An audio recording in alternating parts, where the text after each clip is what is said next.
बिस्मिल्लाहिर्रहमानिर्रहीम। अस्सलाम वालेकुम दोस्तों, आज की इस वीडियो में हम आपको गुलाम गौस बगदादी साहब का वो वीडियो क्लिप सुनाएंगे जिसमें उन्होंने हुकूमत को एहतजाज की धमकी दी है।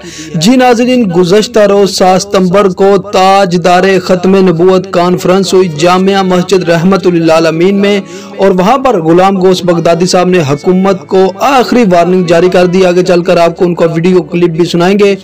उनका कहना था कि जज जो हैं वो अल्लामा साद हुसैन रिजवी को रिहा करना चाहते हैं और जजों ने अल्लामा साद हुसैन रिजवी को रिहा करने का हुक्म भी दिया, लेकिन हुकूमत जो है वो खबासत कर रही है और वो ये खुद चाहती है कि हम एहतजाज करें।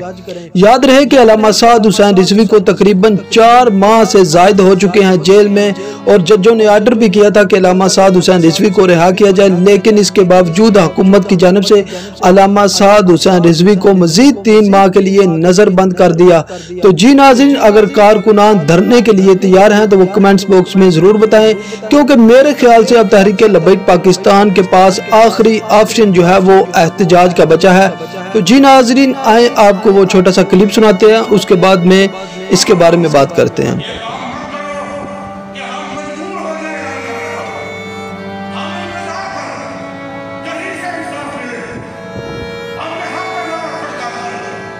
तो जी नाज़रीन, आपने गुलाम अब्बास फैज़ी साहब का वीडियो क्लिप सुना जिसमें उन्होंने कारकुनान को धरने के लिए तैयार रहने की हदायत की और साथ साथ हुकूमत को भी ये पैगाम दे दिया कि हम किसी भी वक्त एहतजाज की कॉल दे सकते हैं, क्योंकि अब हमने तमाम जो अदारे हैं उनको देख लिया है, कोई भी अल्लामा साद हुसैन रिजवी की हमायत नहीं कर रहा और अब जो आखिरी ऑप्शन है वो एहतजाज का है।